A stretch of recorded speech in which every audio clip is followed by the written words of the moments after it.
Hola a todas y a todos y bienvenidos a un nuevo webinar abierto de la Fundació Factoma. Yo soy Diana, responsable de actividades y proyectos de la Fundación y estoy aquí junto a Carlos Alcoba, que es responsable de bienestar, salud mental y estigma en el mundo laboral en Obertament. Hola Buenos días. Carlos. Hola, Muchas bienvenido. gracias por la invitación. Bueno, gracias a vosotros también.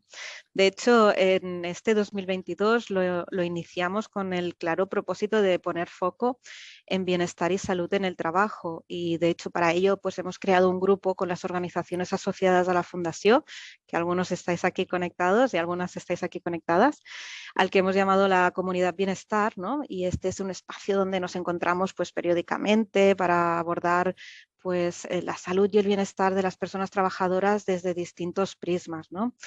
Así que, bueno, cuando Carlos se acercó a la Fundación desde Obertament, pues tuvimos muy claro que queríamos hacer un webinar abierto ya para difundir y divulgar de forma abierta y hablar de salud mental en el trabajo y su estigma, ¿no? Que en esto Obertament pues sois bastante expertos en esto. Así que aquí estamos. Y lo único que os voy a decir, que ya habéis practicado con el chat y demás, ¿no? Pero que quiero compartir con vosotros, pues que nos gusta que participéis, que realicéis vuestras preguntas y comentarios. Y os invitamos, os invito a utilizar el chat de Zoom para poder comunicaros y compartir. También decir pues que al final dedicaremos los últimos minutos al diálogo abierto y podéis incorporar preguntas, comentarios en el apartado de preguntas y respuestas, que ha sido muy útil al inicio. Y para las personas que nos estáis siguiendo directamente desde el canal de YouTube de la Fundación, pues también os invito a participar desde el chat. Simplemente avisaros de que hay un pequeño delay y que pues igualmente será muy interesante conocer vuestras aportaciones, ¿eh? En este sentido. Pues por mi parte nada más, Carlos, cuando quieras empezamos. Muy bien, Diana, pues primero de todo muchas gracias por la invitación. Creemos que ahora es un tema, no me gusta decir que está de moda, porque las modas pasan, sino que por fin se ha puesto sobre la agenda algo que era muy importante, ¿no? Y bien, nosotros, como decías, desde Ubertament somos la entidad de referencia, ¿no? Que trabaja el estigma y la salud mental, que son dos conceptos que la verdad es que cuando explicamos lo que hacemos, ¿no? Luchamos contra el estigma por razón de salud mental. Las caras que pone la gente es no sé muy bien a qué os dedicáis realmente. Y voy a intentar que después de esta hora quede bastante claro a qué nos dedicamos y cuál es nuestro foco y por qué lo hacemos. Bien, nosotros nacemos hace unos 10 años, ¿no? Con este propósito del estigma y la salud mental y empezamos a trabajar en diferentes ámbitos, ¿no? Trabajamos en el ámbito de la educación, de los adolescentes, de las familias, de los profesores. Trabajamos con medios de comunicación, al final tiene un impacto muy grande lo que escriben y cómo escriben sobre la salud mental. Trabajamos sobre el mundo sanitario, ¿no? Los profesionales también tienen estigma y les ayudamos a gestionar, ¿no? Para recibir un mejor trato de cara a los pacientes. Pero sabíamos que tarde o temprano tendríamos que abordar la cuestión laboral. Y nos daba un poco de miedo, ¿no? Un poco de vértigo, porque al final el mundo laboral, con el tema de la productividad, de los beneficios, ¿no? Las exigencias, parecía un mundo como más complejo para que nuestra propuesta pudiese calar. Pero claro, no podíamos dejarlo de lado porque al fin y al cabo pasamos la mayor parte de nuestra vida adulta en el trabajo, con las relaciones sociales que suponen y la importancia central, ¿no? Que tiene en el mundo occidental el trabajo. Por lo tanto, nos pusimos manos a la obra y creamos este proyecto que internamente lo llamábamos el elefante en la habitación, ¿no? Esa metáfora, ¿no? De esa cuestión tan importante, pero que nadie aborda, ¿no? Hay un tema de miedo y desconocimiento, entonces como no sabemos cómo acercarnos, hacemos como que no existiera, pero el elefante está allí, ¿no? El elefante es el estigma, es la salud mental dentro de los puestos de trabajo. Y bien, este webinar va a versar sobre todo sobre esta cuestión. Vamos a intentar que ese elefante sea visible, hablemos de él, para que disminuya su tamaño o desaparezca de la sala. ¿Y qué vamos a ver? ¿Qué vamos a ver hoy? Bien, me gustaría dejar más o menos claro, ¿no? Qué es y qué no es salud mental, porque es un concepto complicado. Ahora somos aquí 163 personas conectadas y seguramente habrá 163 respuestas diferentes alrededor de qué es y qué no es salud mental. Esa es la primera dificultad que nos encontramos, ¿no? Saber que hablamos de lo mismo, que parece una obviedad, pero hablar todo el mundo el mismo idioma a veces ayuda. Por otro lado, cómo se relaciona con el entorno laboral, cómo se relaciona con los puestos de trabajo, la salud mental. La tercera idea fundamental es que el estigma es la gran barrera. ¿no? Al final queremos llegar hasta allí, cómo es el mito a vencer, cómo es la gran complicación que tenemos que derrotar, que es el estigma, porque a partir de ahí será mucho más sencillo que hagamos políticas mucho más eficientes. Y por último, ¿qué tipo de habilidades y recursos hacen falta para conseguirlo? ¿No? Es un poquito la idea de lo que nos gustaría ver hoy. Y antes de empezar, voy a empezar a haceros participar, ¿no? Como decía Diana, tenemos el chat abierto y me gustaría que en una palabra o en una frase pudieseis compartir qué es para vosotros la salud mental. Simplemente, ¿qué os viene a la cabeza cuando alguien dice salud mental? Cosas positivas, negativas, escucharos. Como decía, una frase, una palabra, si os viene cuestiones relacionadas con el autocuidado, por ejemplo, comenta Verónica. Yo me las voy apuntando, a ver si vais comentando. Equilibrio, bienestar, equilibrio, desconocimiento, calma, estabilidad, estar contigo mismo, tranquilidad. Bien, por lo que estoy viendo en general, os vais más a la parte más positiva, ¿no? Del equilibrio, del bienestar, también aparece el tema del desconocimiento, algunas cuestiones negativas, ¿no? El tema del tabú, el tema del miedo, del aislamiento, exacto. Muy bien. Ahora me gustaría repetiros esta misma pregunta, pero cuando hablamos de salud mental dentro del trabajo. Normalmente cuando hacemos esas intervenciones y hago la siguiente pregunta, la primera respuesta que se oye es un buf, es un resoplido de la gente cuando pasamos a hablar de salud mental dentro del trabajo. También conflicto, problema, tabú. Ahora hemos pasado al trabajo, a la problema, riesgos, potenciales, temor, descuidado, preocupaciones. Bien, veis la diferencia, ¿no? Entre cuando hablamos de salud mental en general, había muchas referencias a equilibrio, a bienestar, a inteligencia emocional, alguna negativa, pero en general eran cuestiones más relacionadas con aspectos positivos. En cambio, cuando nos hemos ido a hablar de cómo la salud mental se mueve dentro del ámbito laboral, aquí sí que aparecen todos los miedos, ¿no? Y aquí aparecen el desconocimiento, los conflictos, o sea, todo lo que se genera de la no gestión de la salud mental, podríamos decir, más que de la propia salud mental. Ahora sí, vamos a pasar a una cuestión mucho más prosaica, que es cómo la OMS, cómo la Organización Mundial de la Salud define qué es y qué no es salud mental, para que a partir de aquí desarrollemos esta idea y compartamos, ¿no? La idea es que salgamos aquí con una idea en común de qué es y qué no es salud mental. Dice la OMS, se define como un estado de bienestar por el cual la persona es consciente de sus propias capacidades, puede hacer frente a las tensiones normales de la vida, puede trabajar de forma productiva y fructífera y es capaz de hacer contribuciones a la comunidad. Si os fijáis, esta definición hay algo que no dice, ¿no? Y me gustaría al final de esta sesión que os quedaran 3 o 4 ideas clave y una de ellas es la siguiente, que la salud mental va más allá del trastorno mental. Esto es muy importante, ¿no? Porque muchas veces acabamos ligando trastorno mental y salud mental y acabamos pensando que solo tiene salud mental aquellas personas que tienen mala salud mental o que tienen un diagnóstico de salud mental. A veces cuando preguntamos, ¿no?, en sesiones, ¿quién de vosotros tiene salud mental? La mitad de la sala a veces no levanta la mano. Y tener salud mental es una cosa simplemente de estar vivo, igual que la salud física. Tenerla o no tenerla no es una opción. ¿De acuerdo? Bien, esta diferencia es importante, la del trastorno mental, porque hay gente con trastorno mental que tiene una buena salud mental y gente sin trastorno mental que tiene una mala salud mental. ¿De acuerdo?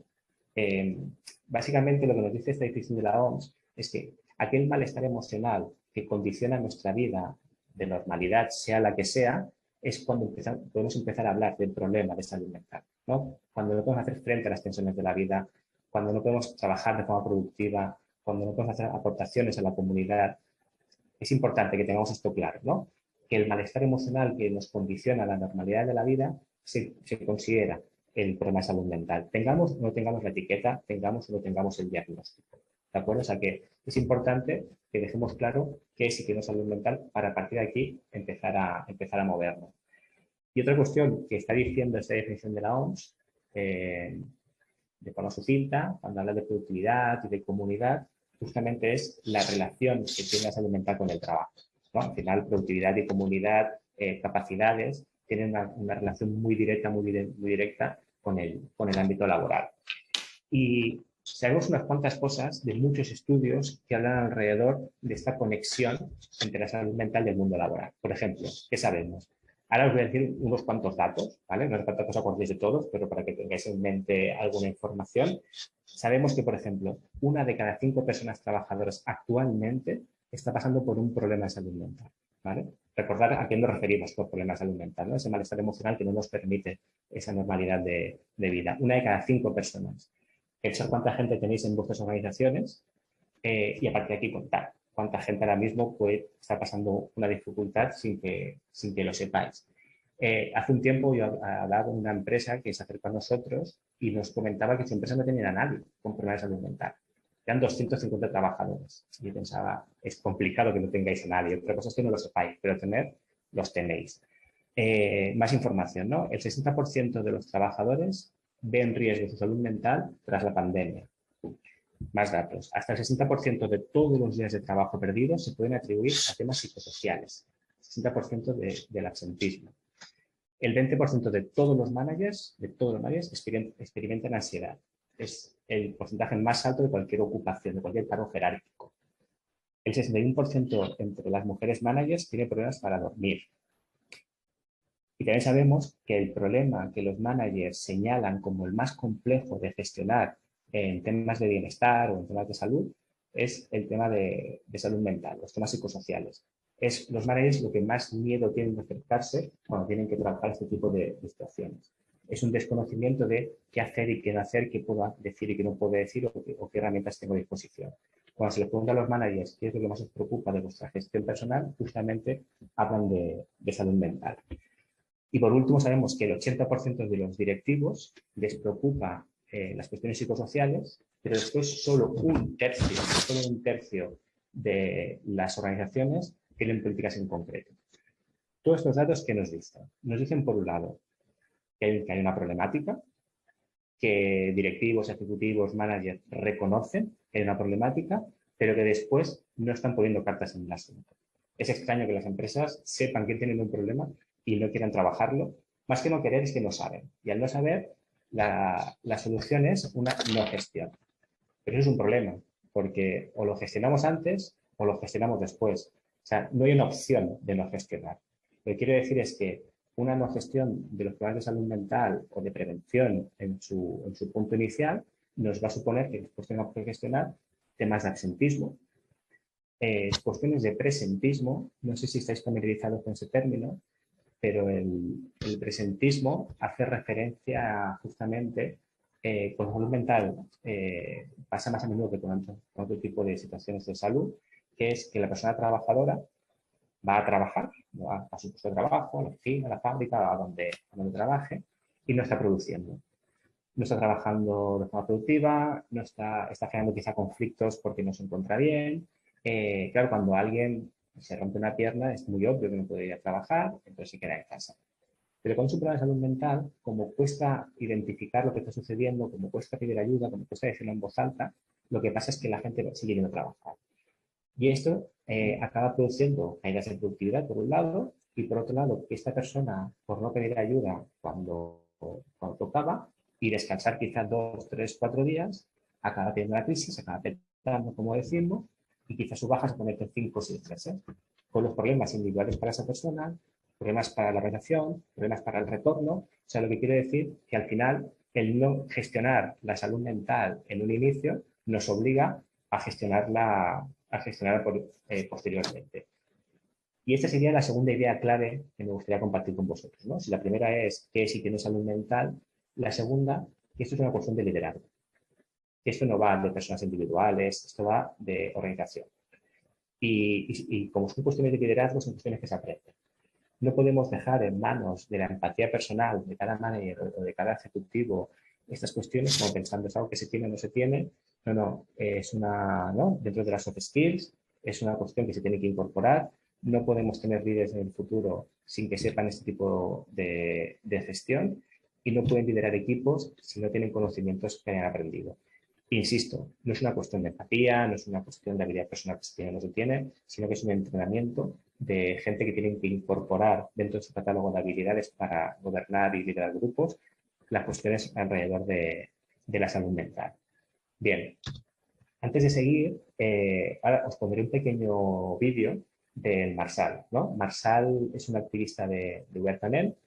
En Huertanel, nuestros activistas básicamente es gente que tiene o ha pasado por un problema de salud mental, que se acerca a nosotros. Tenemos formaciones abiertas, gratuitas para todo el mundo con problemas de salud mental, en los cuales les convertimos primero en activistas y después en portavoces.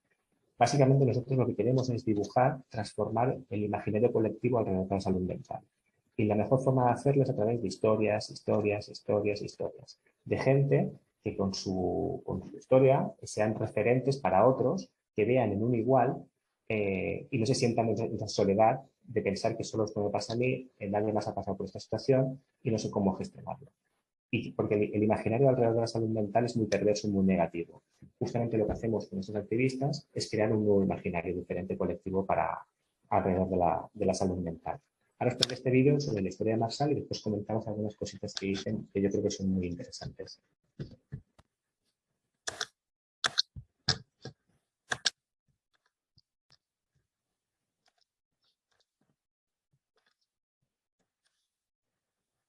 Bé, el Marsal, abans de tenir cap problema amb la salut mental, doncs era una persona que feia, no sé, des del meu punt de vista, coses normals.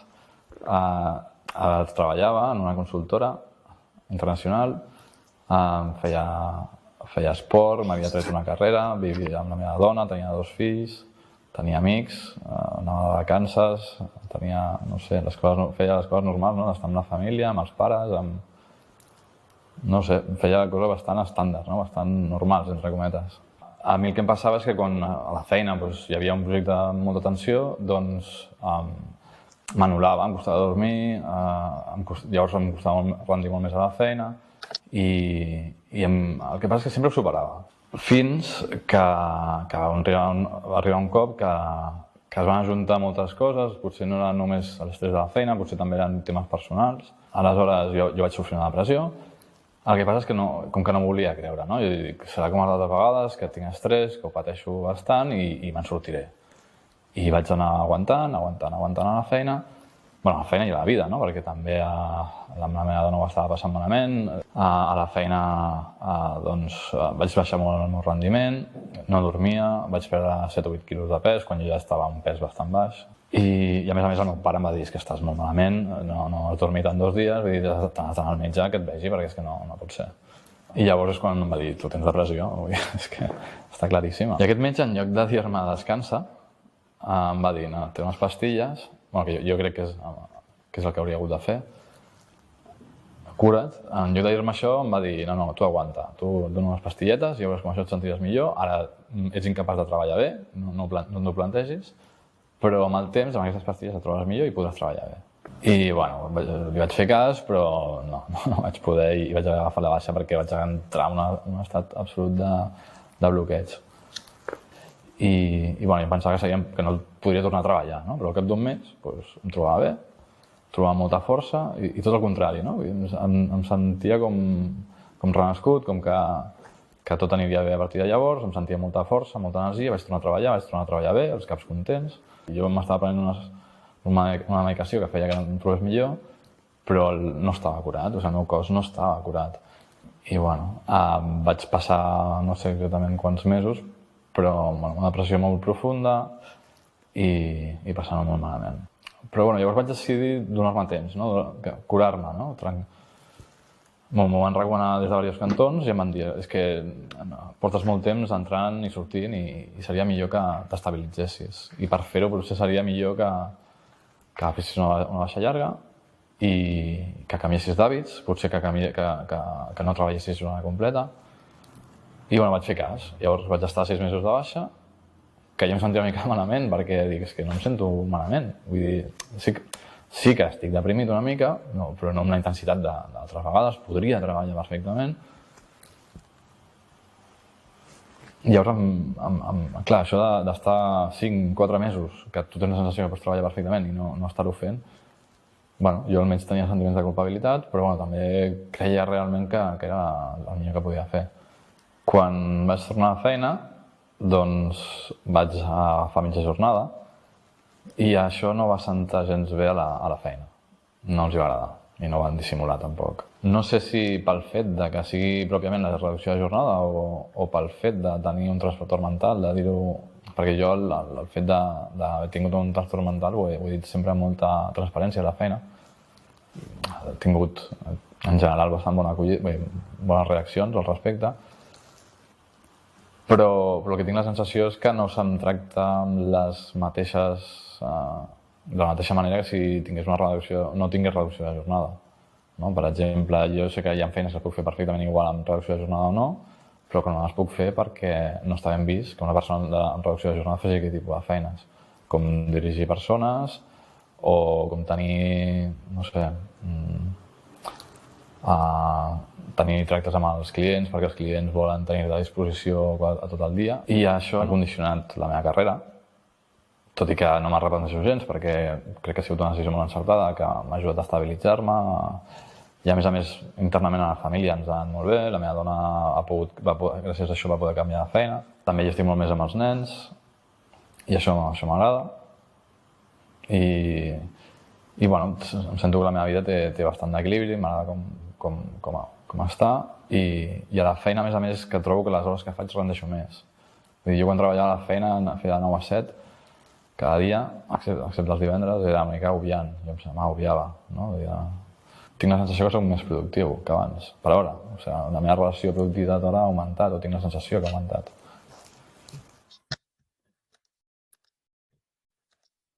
Muy bien. Como decía, es Marsal, es un activista de Huertamel. Este vídeo tiene ya creo que unos 3, 4 años. Hace poco hablamos con él. Vuelve a tener, creo que jornada ya completa al 100%. Ha vuelto a liderar equipos, a hablar con clientes. Pero sí que me gustaría comentar algunas cuestiones que Marsal dice en el vídeo que para nosotros son muy importantes, ¿no?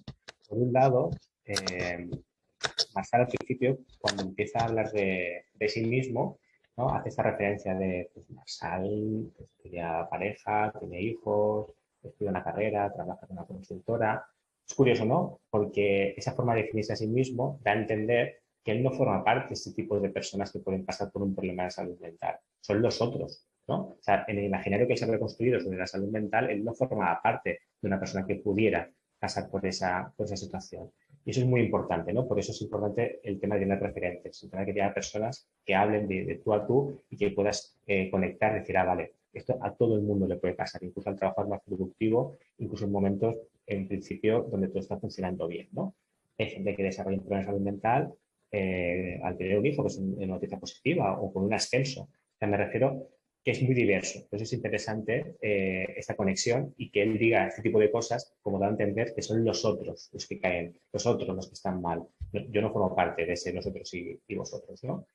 También dice cosas interesantes, ¿no? Como el hecho de la culpabilidad, el hecho de estoy de baja, pero yo ahora mismo podría volver a trabajar, pero si lo hago volveré a recaer, ¿no? Y seguro que en muchas organizaciones habéis visto esta situación más de una vez. Gente que tiene una baja de salud mental, que vuelve antes de tiempo, recaída, baja, recaída, ¿no? Esta situación que tiene mucho que ver con esa culpabilidad de decir, esto que me está pasando es porque quizá no estoy preparado, que estoy débil, y entonces entras en un círculo mucho más vicioso que si tuvieses el entorno suficientemente tranquilo y cuidadoso para poder recuperarte.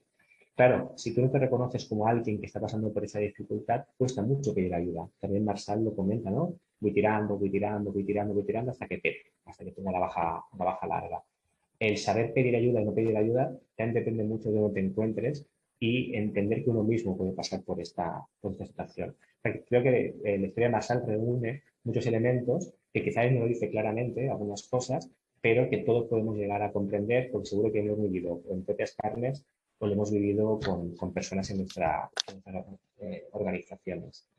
Y esto nos lleva a hablar de estigma, ¿no? Esta es la parte troncal. Hemos hablado de salud mental del trabajo, de activismo, para hablar justamente del tema central que queremos comentar, que es el estigma y el autoestigma. Vamos a intentar explicar un poquito, cuando hablamos de estigma, a qué nos referimos, ¿no? Vivimos en una sociedad compleja, donde nos juntamos con muchísima gente a lo largo del día, y no podemos conocer a todo el mundo. Entonces, lo que hacemos básicamente es coger atributos neutrales de la gente, generalizamos, los ponemos por encima del resto y a partir de ahí cogemos atajos para entender cómo es cada persona. Lo hacemos con el color de la piel, lo hacemos con la nacionalidad, lo hacemos con el peinado, lo hacemos con el tatuaje, lo hacemos, bueno, con el género, lo hacemos con mil cosas, ¿no? Tomamos atajos para poder comprender mucho mejor cómo es esa persona a partir de estereotipos y generalizaciones. Y con la salud mental, pues hacemos algo parecido, ¿no? En el momento en el cual sabemos que alguien tiene algún tipo de diagnóstico, trastorno o dificultad emocional, a partir de ahí volcamos sobre esa persona todas las cosas que hemos aprendido, lo que nos han desinformado al respecto.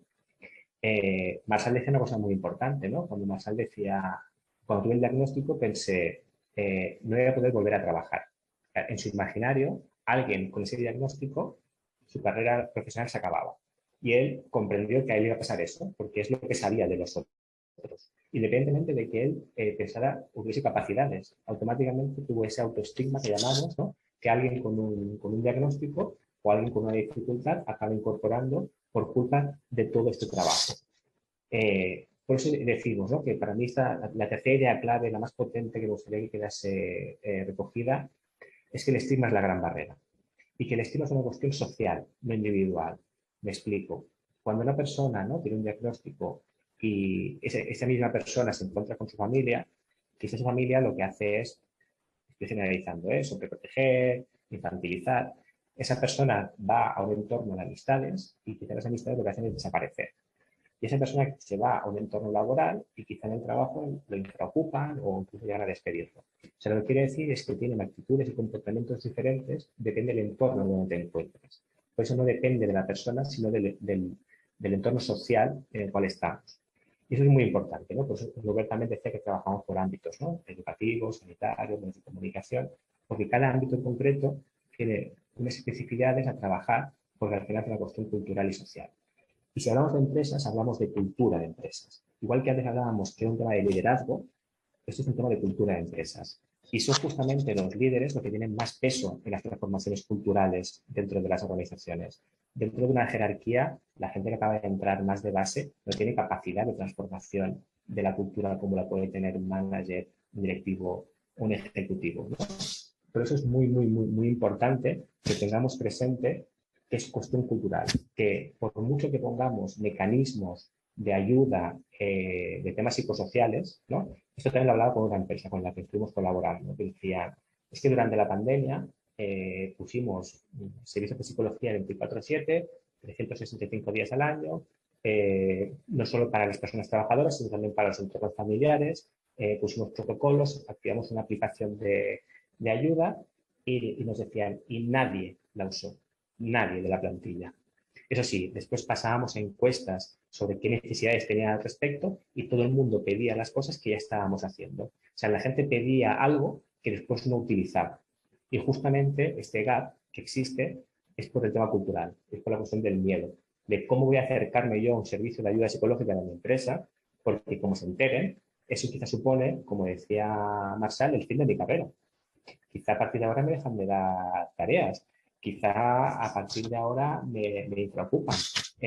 Todos esos miedos no se resuelven simplemente poniendo herramientas. Se transforman a través de cambios culturales, a través de aquellas personas que tienen capacidad de liderazgo. Y para mí esto es muy importante, porque al final me gustaría hacer una reflexión sobre qué es cultura formal y cultura informal, ¿no? La cultura formal es toda aquella que cualquier empresa o organización acaba bajando, ¿no?, con protocolos, con documentos, ¿no?, que está por escrito, pero después existe la cultura informal. Y la cultura informal es aquella que todo el mundo acaba conociendo cómo funcionan las cosas en un sitio determinado. En todos los espacios sociales existe cultura informal, ¿no? En las familias. Todo el mundo sabe que cuando tal persona de la familia habla de un tema en concreto se le hace más caso que a otros. Eso es cultura informal. Nadie ha dicho públicamente que sea de esa manera, pero todo el mundo sabe cómo funciona. Y las empresas pasan mucho. En las empresas pasa mucho que a veces la cultura formal y la informal no van de la mano. Y cuando no van de la mano se generan conflictos. Porque quizá desde recursos humanos, desde prevención, se ha instalado un protocolo, pero si después tu manager, sabes, que te hace algún comentario por una ausencia de salud mental, o sabes que es un manager o te despide, son mensajes que se lanzan, ¿no? Al final vosotros, muchos de vosotros sois líderes en vuestras organizaciones y tenéis mucha capacidad de generar esta cultura informal. Al final, todo el mundo acaba viendo cómo es tratado a los otros. Si yo sé que a un compañero que pasa por una dificultad se le ha acompañado, se le ha ayudado a volver, se ha generado un espacio de seguridad, yo sé que si me pasa, sé cómo va a actuar la empresa. Pero en cambio, si yo leo lo que le ha sucedido a un tercero, ya pues, me callaré, me ocultaré, sabré que en esa empresa, por mucho que la cultura formal diga que sí que me acompañan, realmente eso no está sucediendo. Y eso es muy importante, ¿no? Porque al final todos conocemos a nuestro alrededor personas con problemas de salud mental que no nos lo dicen. Los datos son muy elocuentes, ¿no? En caso de empresas, lo que sabemos es que el 90% de la gente que se coge un día de baja por un tema psicosocial no cuenta el motivo real a nadie, ni a compañeros, ni a jefes, a nadie, 90%. Esa típica llamada de tengo un poco de gastroenteritis o he dormido mal o no sé qué, esa típica llamada muchas veces lo que hay detrás es un tema psicosocial. Y que la gente no sea capaz de decirlo es justamente por el miedo que va a suponer que, como diga que quizá no he podido llegar hasta tal punto, me genere, ¿no? este conflicto interno. Para que se entienda mejor, otro ejemplo.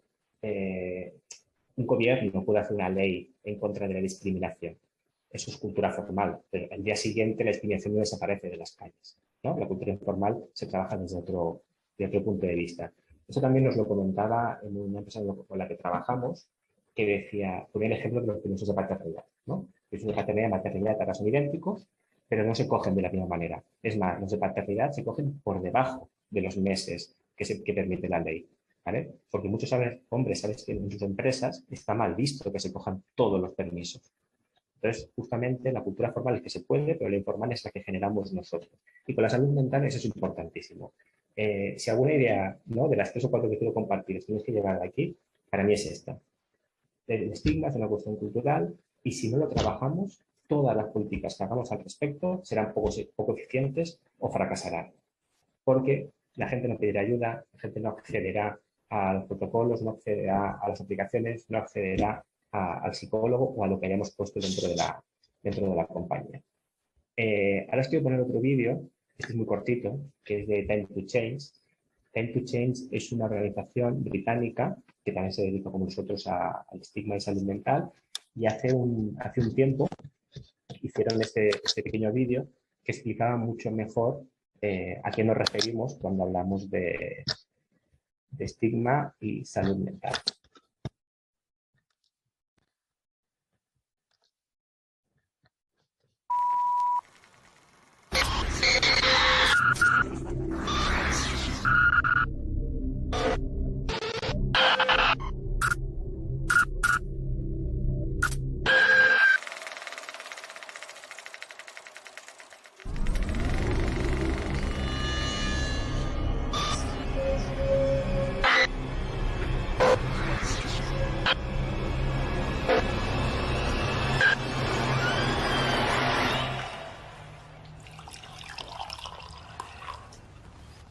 Hi there. I'm sorry to disappoint you if you were expecting a lunatic with a knife on some sort of rampage. My name is Stuart and I was diagnosed with schizophrenia 12 years ago. People like me with a diagnosis of mental illness face stigma and discrimination every day. Luckily for me, I had the support from friends and family who helped me lead a full life. Un vídeo muy cortito, pero creo que es bastante elocuente sobre lo que se entiende por estigma relacionado con la salud mental. Bien, voy a volver a compartir la presentación. Ahora me gustaría volver a haceros una pregunta, ¿de acuerdo? Me gustaría volver a que participarais. Volviendo a la presentación, disculpad. Me gustaría que volvieseis a participar después de ver, ¿no?, este ejemplo de cómo funciona el estigma en salud mental, en este caso en esquizofrenia a nivel mucho más genérico, ¿no? Porque si la discriminación o el estigma más asociado a la esquizofrenia es el tema de la violencia, rápidamente es lo que conectamos. Eso hace, por ejemplo, que los datos digan que el 1% de las personas tiene esquizofrenia, pero seguramente a nuestro alrededor, si preguntamos, no conocemos a nadie. Y yo os digo que sí que los conocéis, simplemente que nos lo dicen. porque ¿cómo voy a decir que tengo esquizofrenia si lo primero que vas a pensar es que soy alguien violento? Entonces la gente lo que hace es ocultarlo. Y esto si lo trasladamos al mundo laboral, ahora os quería preguntar, ¿no? Que no lo que tengáis vosotros, sino los que sabéis que existen en la sociedad. ¿Qué tipo de prejuicios existen con la salud mental dentro del trabajo, ¿no? Con esas personas que tienen algún problema de salud mental dentro del trabajo. Os compartáis para que...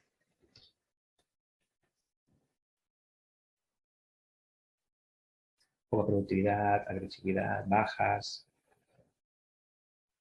problemas, conflictos, inestabilidad, que no aguanta la presión, que no es de fiar, más problemas, más conflictos, más de rendimiento, poco constante, menor comunicación, bueno, etcétera, etcétera, ¿no? Es una especie de lista de los horrores. Por lo tanto, claro, al final, si vosotros sois responsables de equipo y sabéis que existen ese tipo de prejuicios, la gente con la que trabajáis también saben que existen. Entonces, ante ese temor, ¿cuál es la respuesta? ¿Cuál es la estrategia que utiliza la mayor parte de la población? Ocultarlo. Es relativamente sencillo para una persona con problemas de salud mental ocultar su problemática hacia afuera. Hacia adentro es muy complejo, ¿no? Porque es una gestión, bueno, de tener que mentir, de no poder decir lo que está sucediendo, de estrés, de soportar quizá tensiones en momentos puntuales agregadas, ¿no? Al hecho de lo que está pasando. Pero claro, como todo el mundo acaba teniendo este imaginario alrededor de la salud mental, lo que acaba haciendo la gente es ocultar. Y ocultar, lo que quiere decir es que estamos trabajando o hemos trabajado durante años con personas con diagnóstico, con personas con problemas de salud mental, pero nunca nos lo dijeron por miedo a todo lo que pudiera suponer a partir de entonces. Hicimos una encuesta sobre cuáles son los grandes 4 prejuicios alrededor de la salud mental y el trabajo, y lo que nos dijeron los directivos era baja productividad, que habéis comentado, incremento de conflictividad laboral, incapacidad para asumir tareas asignadas, o recaídas y más bajas. Bien. Claro, nosotros aquí lo que estamos diciendo no es ahora, bueno, aquí lo que hay que hacer es que todo el mundo hable abiertamente sobre lo que le sucede sin miedo ninguno. Y es como, no. Ojo, ¿no? Decíamos que el tema del estigma es una cuestión social y cultural. Si una persona está en un ámbito de trabajo, en un ámbito laboral hostil para poder compartirlo, pues lo mejor es no decirlo, porque eso puede suponer muchos problemas después. Pero lo que sí queremos decir es que si alguien nos lo está contando en nuestra organización y nosotros pensamos que nuestra organización es un sitio sano y es un sitio seguro para contarlo, es que algo está sucediendo. Que es nuestra responsabilidad como líderes transformar la cultura para que la gente lo pueda compartir. Y eso tiene beneficios. Eso no es simplemente una cuestión de bondad humana, sino que tiene beneficios para el trabajo diario y para la productividad de las empresas. Lo que sí que recomendamos es, si tenéis líderes, si tenéis ejecutivos, si tenéis directivas, si tenéis cualquier persona con gente a cargo que haya pasado por según qué experiencia, es muy sano y muy saludable que la compartan. Que expliquen, yo he estado allí, que expliquen cómo superaron según qué situaciones, que expliquen que hemos llegado a puestos directivos habiendo pasado según qué experiencia. Porque si no, al final la sensación que acaba quedando es que cuando hablamos de este tipo de cosas, acaba siendo la persona más baja de la jerarquía que puede pasar por esto, ¿no? Eso también forma parte del imaginario. Y no pensamos que puede ser la persona que está más arriba dentro de la jerarquía. Entonces nosotros lo que estamos diciendo es que la ocultación es una estrategia perdedora para todo el mundo. Para la persona que tiene que hacerlo sin querer hacerlo y para las organizaciones para poder gestionarlo de la mejor manera posible. Bien, y creemos que para acabar, me gustaría que acabásemos con una llamada a la acción, ¿no? Que tenemos que actuar, que hay una cuestión muy importante, un tema de promoción de la salud mental, de gestión del malestar, de gestión de las bajas, ¿no? Al final, lo que decía antes, nosotros como líderes de equipo estamos constantemente lanzando mensajes a nuestros trabajadores sobre qué está bien y qué está mal, cuál es la cultura de la que estamos promocionando. Y si promocionamos un lugar en el cual la salud mental se puede comentar, se puede hablar, igual que durante los últimos 20 30 años ha habido muchos temas tabú dentro de los ámbitos laborales que se han ido transformando, ¿no? Desde orientación sexual, desde género, cuestiones que hace 30, 40, 50 años parecían impensables y que ahora se han normalizado a base de generar referentes y a base de generar espacios seguros para que la gente les pudiese compartir.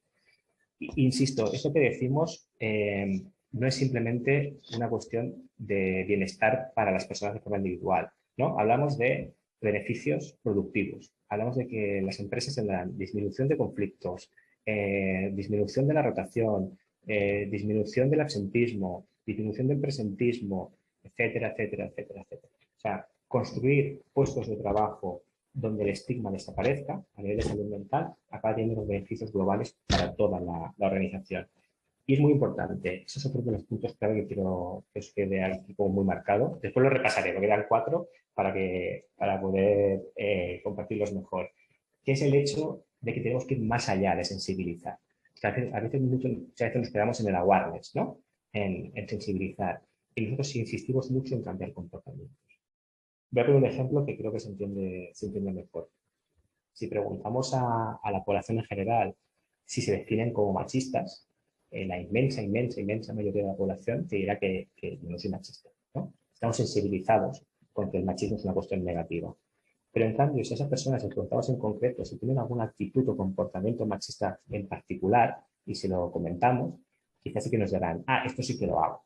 Vale, o sea, tenemos la sensibilización alrededor del machismo es negativo, pero tenemos comportamientos machistas. Pues con la salud mental pasa algo parecido. No se trata simplemente de generar un ambiente donde la gente diga, en esta entidad o en esta empresa o en esta organización la salud mental es algo muy positivo. Si después hay comportamientos concretos que la gente acaba leyendo, sabiendo que eso está mal y es mejor callar, ocultarlo o no pedir ayuda. Bien, antes de acabar, os quiero enseñar una pequeña herramienta que desde Uber también hemos puesto en marcha, ¿de acuerdo? Que la tenemos por aquí, la hemos lanzado esta semana, que se llama Mental Health Radar. La tenéis en catalán, en castellano y en inglés. Está en nuestra página web, en el apartado de laboral. Y son a través de unas pequeñas preguntas, en 5 o 10 minutos las tenéis resueltas. Se puede determinar qué tipos y qué niveles de estigma tenéis ahora mismo en vuestra organización. Y al acabar recibiréis una guía con recomendaciones, con consejos sobre cómo gestionar cuestiones puntuales alrededor del tipo de estigma que podéis detectar en vuestra organización. ¿De acuerdo? La tenéis aquí en la página web y si alguien quiere también puede contactar conmigo cuando quiera. Y ahora sí, para acabar del todo, quiero cerrar con un vídeo.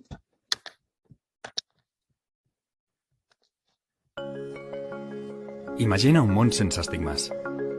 Un món plural i just on càpiga tothom. On puguem ser tal com som. Avui, però, només és un somni.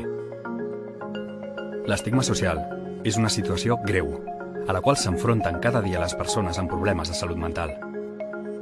L'estigma s'alimenta d'estereotips, falses idees, desinformació i prejudicis. Aconsegueix que la societat les etiqueti per ser diferents i provoca que s'aïllin, que siguin més vulnerables i que refugin en la solitud, sovint pensant que ser diferent no està bé i que estan soles. Està a les nostres mans, a les de tots i totes, despertar. Parlant, informant-nos, escoltant, empatitzant. Descobrirem que tenim el poder d'ajudar la societat a fer un canvi de mentalitat sobre la salut mental. T'imagines un món sense estigmes? ¿Y tú? ¿Estimas o estigmas? Bien, pues muchas gracias. Espero que os haya servido, os haya abierto la mente en algunas cosas que quizás seguramente ya conocíais o otras quizá no. Y lo que decía, ¿no? Que estas 4 ideas clave que me gustaría que después de esta hora quedasen claras, la de que la salud mental va mucho más allá del trastorno, que es un tema que cualquier persona puede llegar a pasar, de que la gestión es un tema de liderazgo que se aprende, punto. O sea, que las empresas, los líderes pueden desarrollar estas habilidades a través de la formación, de que la gran barrera es el estigma, que por mucho que trabajemos en estas cuestiones, si existe el estigma, vamos a fracasar, y que es una cuestión cultural y que tenemos un tema de liderazgo, la transformación de esa cultura, y de que tenemos que ir más allá de sensibilizar, de que es importante que transformemos los comportamientos para que el estigma caiga. Y hasta aquí, muchas gracias. Gracias, Carlos. A ver, te digo que hoy hemos tenido un chat muy activo. Así que voy a compartir contigo algunos mensajes o temas, aparte de que están dando las gracias por las explicaciones y el planteamiento. Lo primero, Nuria nos pedía si podíamos aclarar un momento la diferencia entre salud mental y trastorno mental. Lo has comentado al inicio, si podemos refrescarlo. ¿Voy respondiendo? Sí, Sí, adelante. Vale, de acuerdo. Bien, es verdad que no existe aquí una definición súper formal que diferencie, ¿no? Y que haya una barrera muy clara. Dentro de la salud mental a veces este tipo de situaciones pasa, ¿no? Que a veces cuesta las definiciones formales exactas.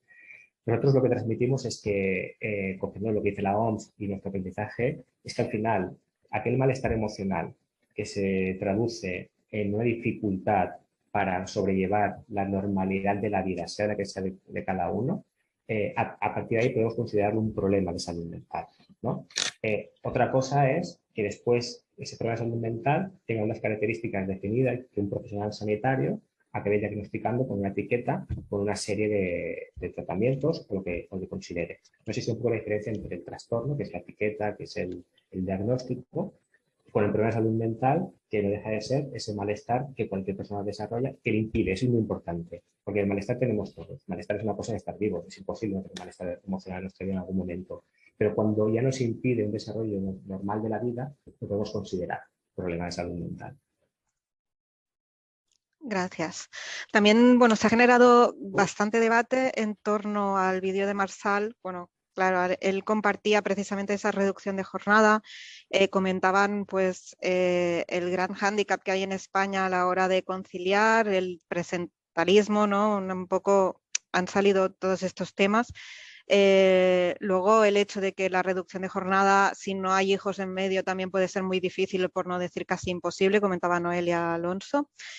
Y bueno, explicaban lo de la utilidad de un espacio de escucha. Tú ya has comentado también que este espacio de escucha tiene que ir acompañado, ¿no?, con un cambio cultural para que sea real, ¿no?, y que la gente realmente comparta.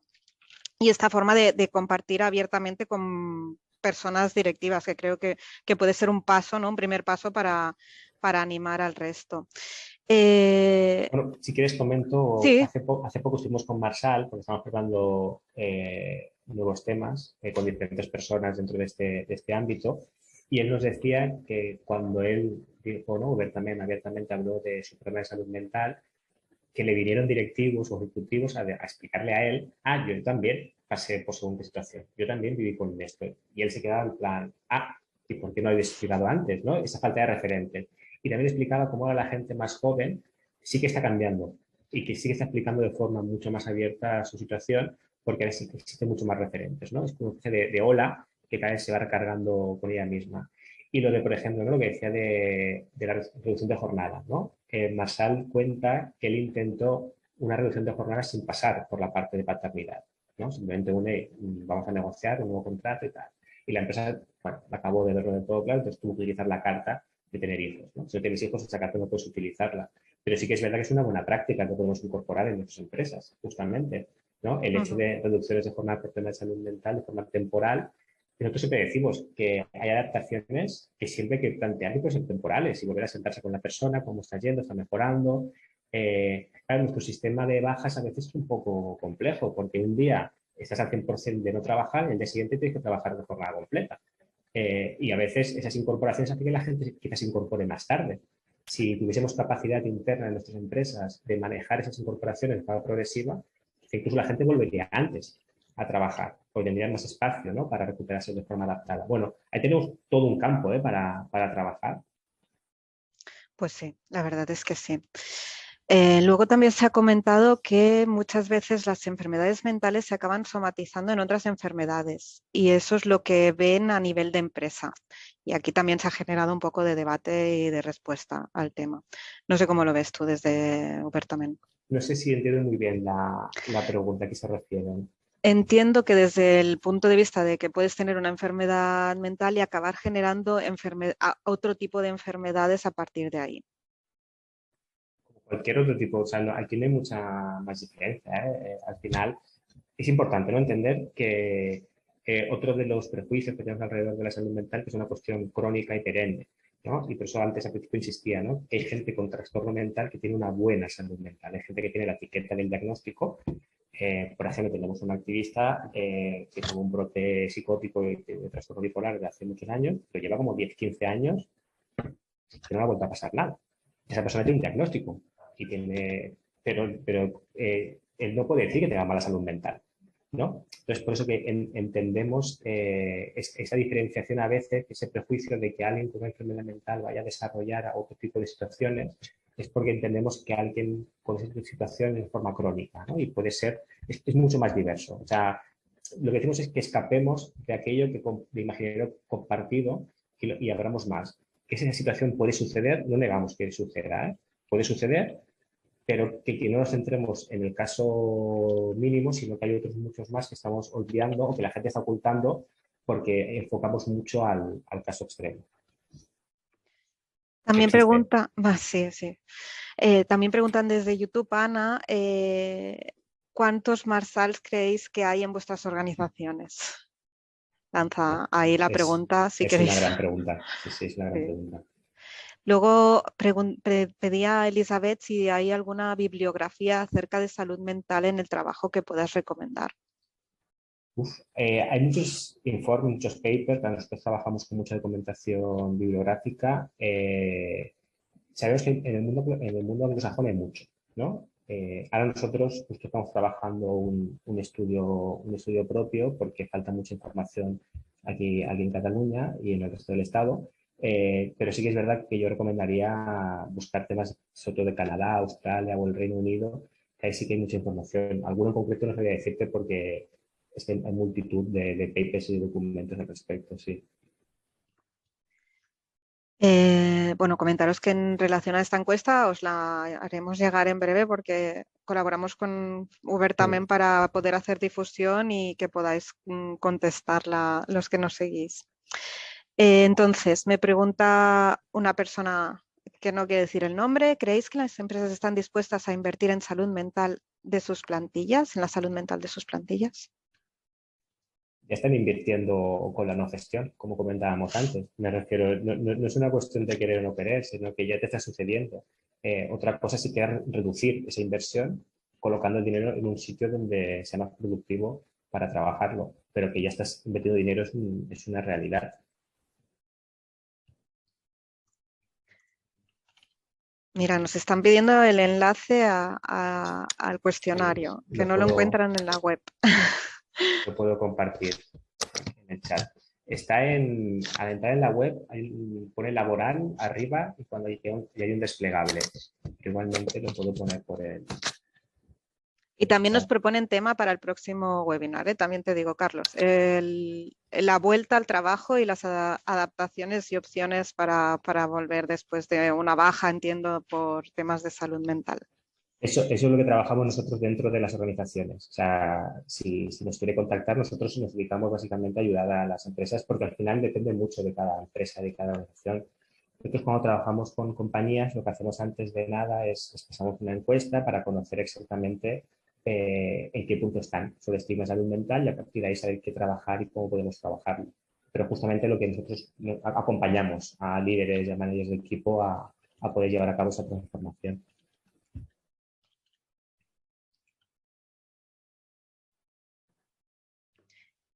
Nos pide Juan Carlos, es un tema realmente difícil de gestionar desde responsabilidades intermedias cuando eres consciente de que hay personas en el equipo con algún trastorno mental y mala salud mental, pero no lo verbalizan y lo ocultan. No hay herramientas en las instituciones para gestionarlo, es un silencio muy ruidoso. Es un tema muy cultural, ¿no? Realmente. Exacto. Sí que es verdad que nosotros cuando hemos ido a trabajar con empresas, el simple hecho de juntar una sala, de hablar del tema, eso ya empieza, ¿no?, a cambiar un poquito. También, por ejemplo, con organizaciones más grandes, también les ayudamos a generar campañas internas de comunicación, ¿no? Igual que hacen campañas de sostenibilidad o campañas de género, les ayudamos a hacer campañas sobre salud mental. Porque es verdad que hay mucho desconocimiento, incluso los equipos de comunicación tienen mucho miedo a construir imágenes y mensajes alrededor de la salud mental. Entonces también les acompañamos para decir, porque si no al final puedes acabar haciendo un mensaje de sonríe, que hace un buen día, y eso a veces incluso es contraproducente, ¿no? Entonces también acompañamos este tipo de situaciones.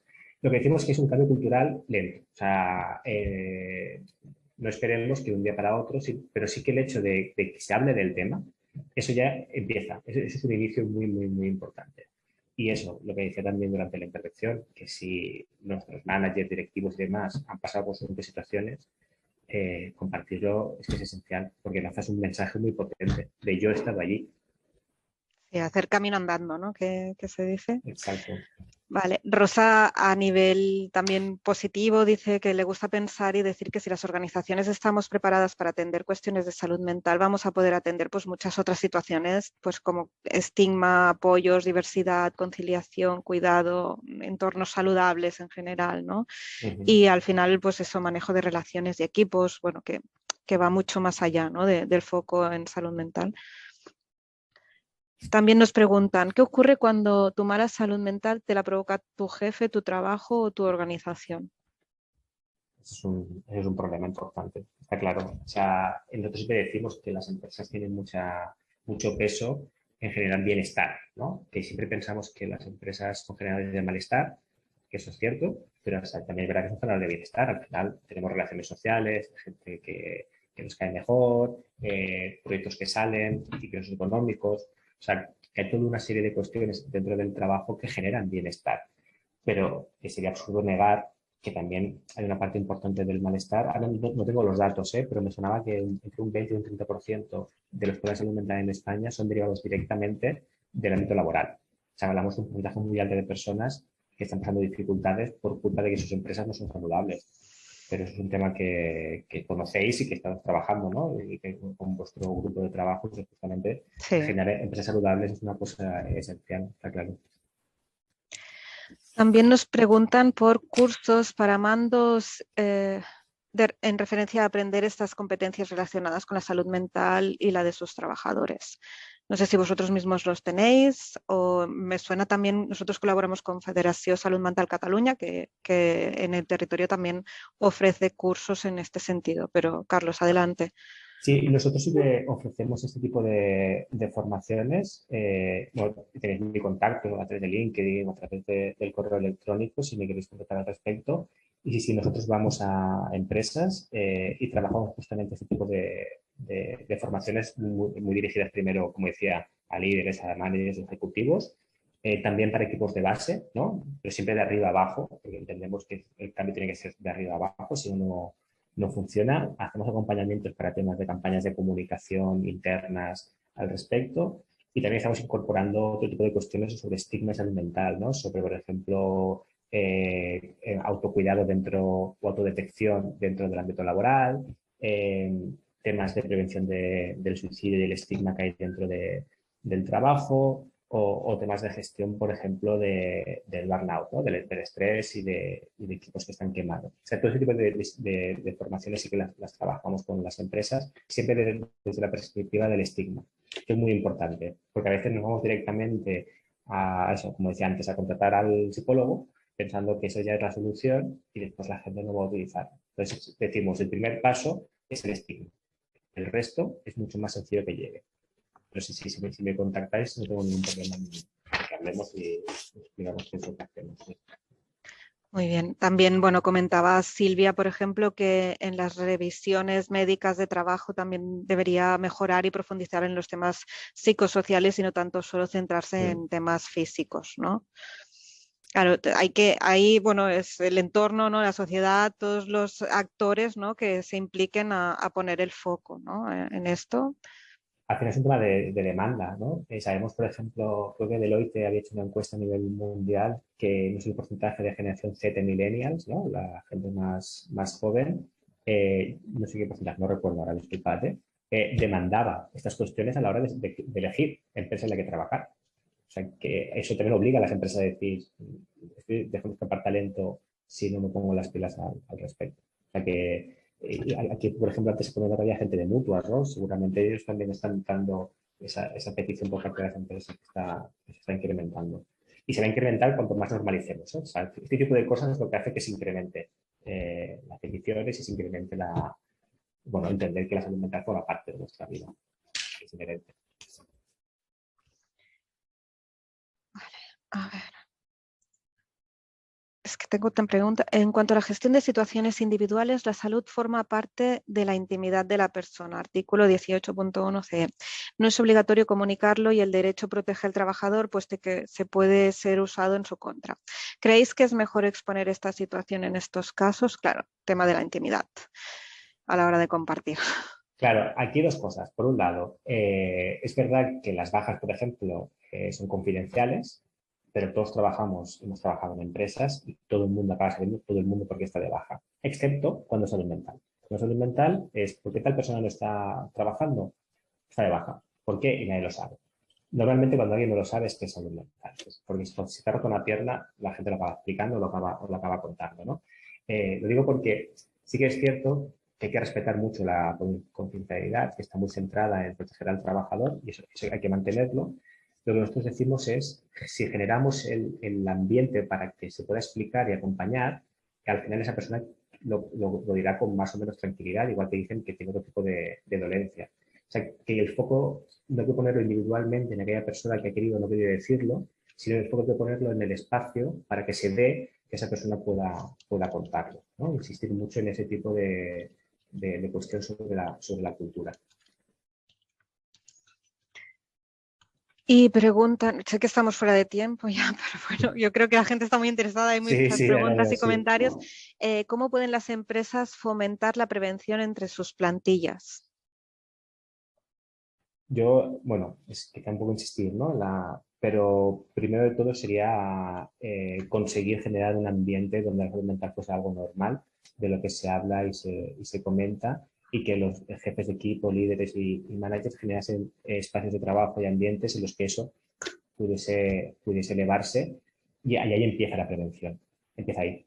Porque una vez que normalizas, pedir ayuda es más sencillo, detectar que algo está sucediendo es mucho más sencillo, ¿no? Por ejemplo, en el caso de Marsal, si Marsal se hubiese encontrado con una situación mucho más sencilla y él mismo hubiese entendido que él podía estar pasando por aquello, quizá hubiese pedido ayuda mucho antes y quizá la empresa le hubiese acompañado mucho antes y en vez de estar 6 meses de baja, quizá hubiese estado una semana, ¿no? Que hubiese sido bueno para él, bueno para la empresa. O sea que la prevención empieza justamente en erradicar que existe, bueno, el estigma alrededor de la salud mental en el trabajo. Es que sin eso todo es mucho más complejo. Es que sin eso no vamos a poner herramientas y no vamos a avanzar. Vale, aquí ahora han compartido una experiencia que he unido. A ver, tenemos que... Un segundito, ¿eh? A ver, Alejandro. En mi empresa mis jefes me obligaron a ocultar el motivo de visita al psiquiatra. También se ridiculizó a un compañero por decir que tenía miedo a los jefes, indicándole pues vete a un psicólogo.